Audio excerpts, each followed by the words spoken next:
best salt.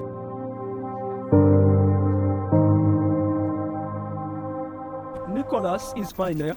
I'm so grateful to have you on the Salt Lake. And Lake Katwe is one of the biggest salt lake in Uganda and one of the oldest salt industry which is still surviving in Africa. So we've been extracting salt here on this lake dating back around early 1400. Yeah. And the salt that we extract from this lake, it is more natural, more organic. No need of further processing it in a factory. No need of adding any chemical. It is natural salt. Right. Right. After scooping it from here, just take it home, push it in chicken or fish you celebrate. It's the best salt with over 84 mineral ingredients. And this is a volcanic crater.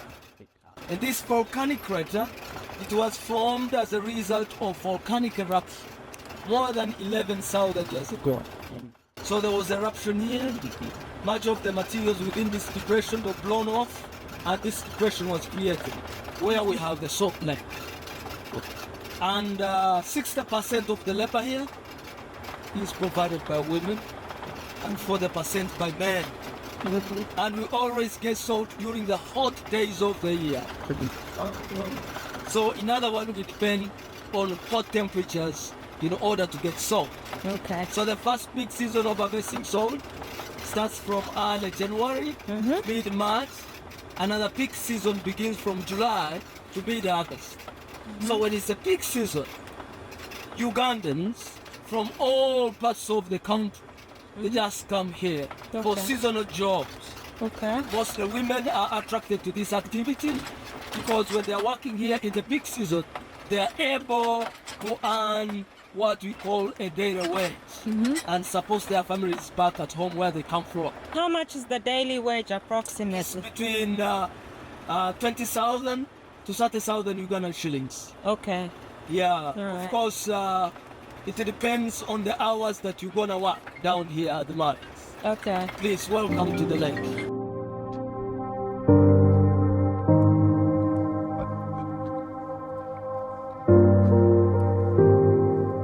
Are you filming?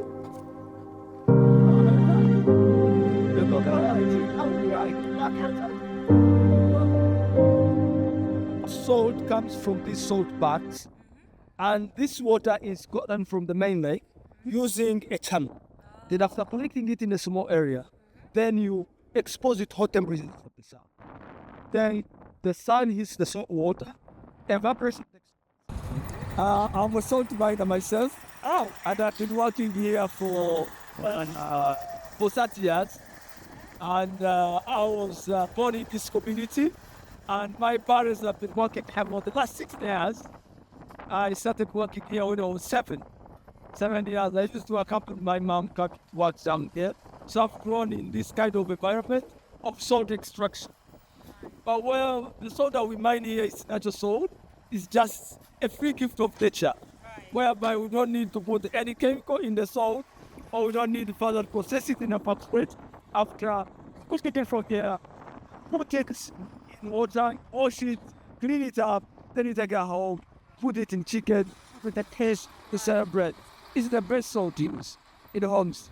Yeah, and today morning we are lucky that we found the women extracting salt from the lake. I mean from the salt pans. These plots that you see here, these plots are called salt pans, and each plot is owned by a family. A family owns it like a garden. Yeah, for example, I have some pans which are owned from, I got them from my father. And my father is still living, but well, I don't fully own them, but I have rights of management over the salt pans. And well, these pans, you own it for lifetime. After acquiring a plot like this, then you open up a channel or a trench. Then, or you get a water pump. Then you push a tube inside the lake, then you draw water using a tube, then you get the water inside the salt pan. How much is a plot? A plot, it ranges depending on the size of the plot and how much you extract from it. How much?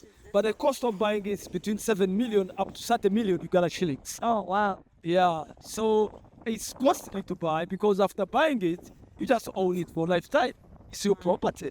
Forever so. Yes, and we have more than 35,000 plots around the lake. Right. And they are fully owned by Ugandans. Different tribes in Uganda, Maybe I should buy a plot today. except only one tribe that is not registered here. Ah, okay. Not registered in Karamatoro. Ah, Because they like cows more than any other thing. they don't like salt. Well, I don't know. But of course, they need salt to feed their Yeah. cattle. Yes. Yeah, but specifically in the salt pans, we get two types of salt. The first one is called grade 1 for human consumption. Then the second one is called grade 2. That one which is being put in bags for livestock.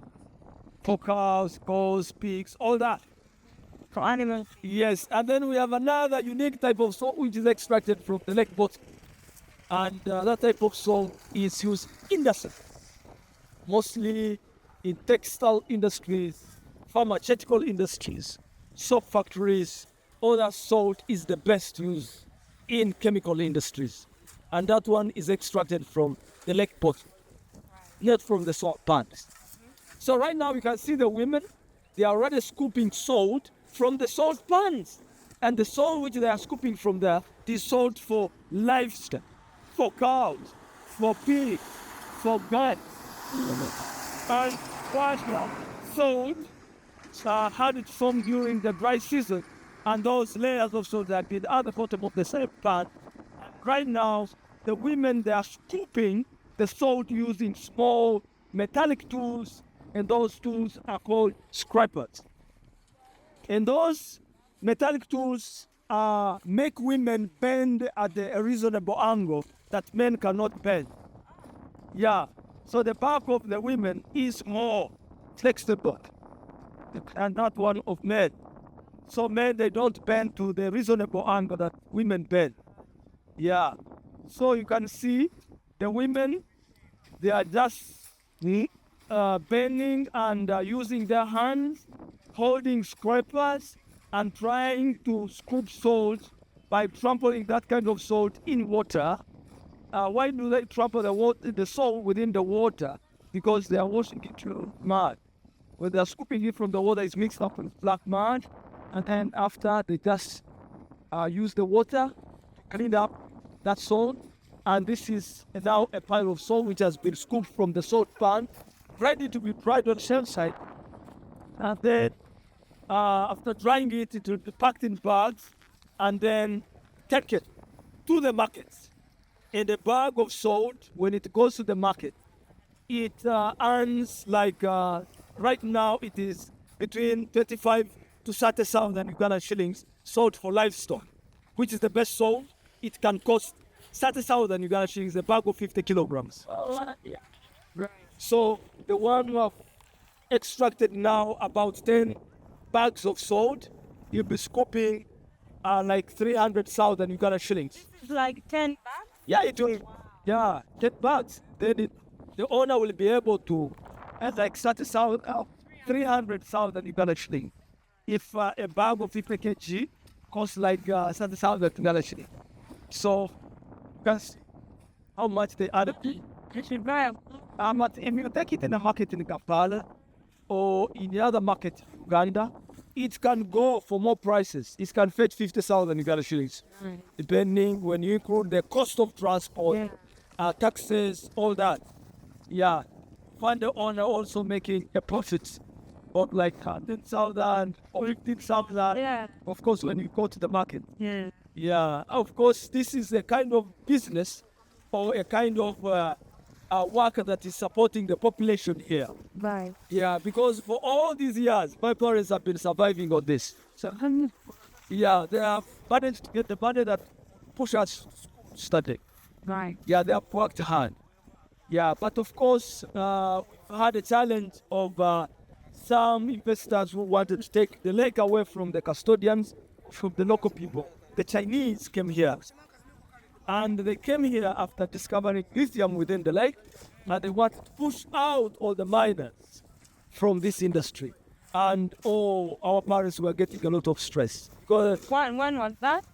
2 years ago. Ah, recent. Yeah, but of course, we had to come up, team up, then we had to write some petitions, submitted to the national parliament, until the Chinese were kicked out. but we know they are coming back.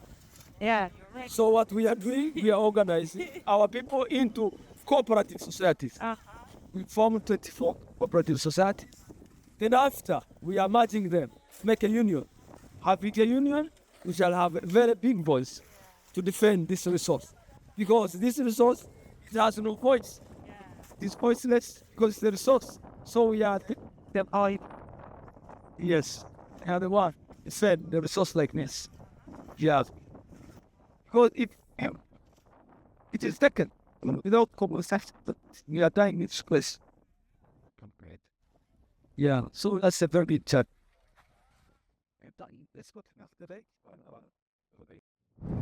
And rock salt is extracted from the bottom of the lake. And the lake is very shallow, it's not deep. It's about 3 feet deep. So men are able to walk inside the lake in search of rock salt, and they use pointed iron bars. So they use pointed iron bars in piercing the rocks at the lake bottom. After piercing them, then they use their free hand by grabbing the rocks from the water and put them on these rafts. These are called invaluable salt rods. These rods are used in ferrying salt from the middle of the lake where it's extracted to the shores of the lake. And they eat at 8 o'clock in the morning, they come back at 5 o'clock later. So they spend more hours inside the lake, and they work only 2 days because of the healthy issues that they usually encounter with the extracting salt from the lake, mostly dehydration. Because when you stand in the salt water for some good hours, then the salt water drain water from the body through the process of osmosis. Lose a lot of water, and that's why they apply a Vaseline on their body to protect their skin against dehydration. And also they have helmets, they put on shorts and gumboots, short gumboots to protect their skin against each other. So after scooping the salt from the lake, they just transport it on the amber trucks. Then wait for buyers who come to buy this salt and take it across borders to other countries like Kenya, Rwanda, Tanzania, Burundi, Southern Sudan. We have enough market here that we can export. 60% of the salt we produce from here is export. And 40% is locally consumed in Uganda, in local markets.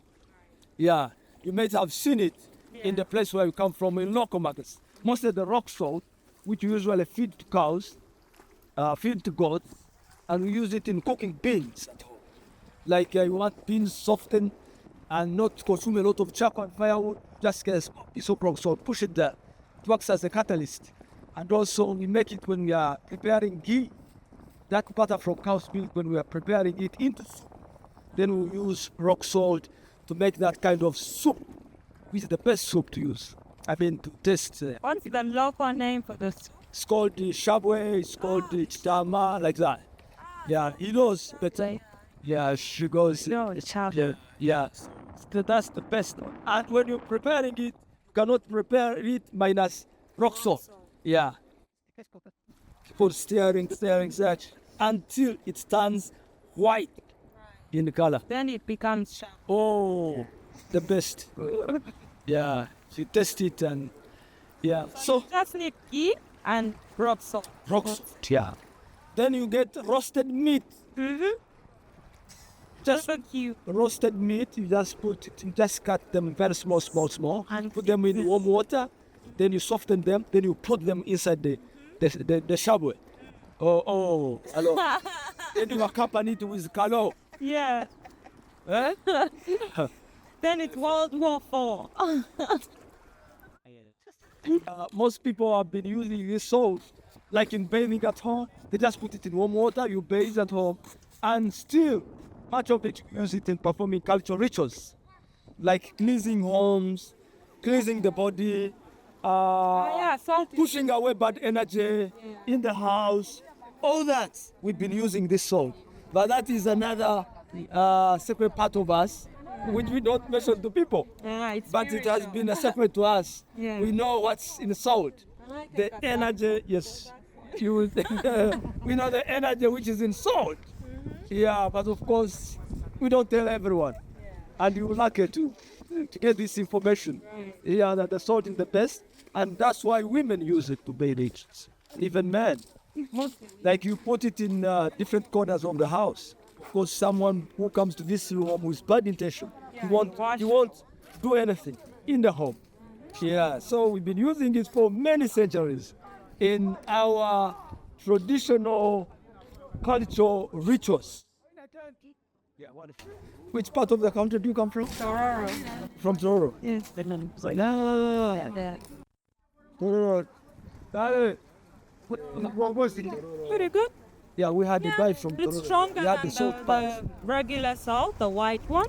I think that one's very, very much refined, I think. Very polished.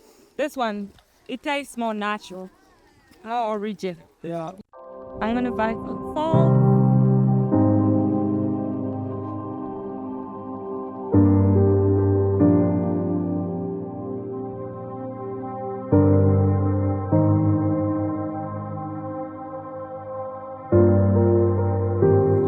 So this is are you still filming? This is 3,000, all of this. I'll use it for a year.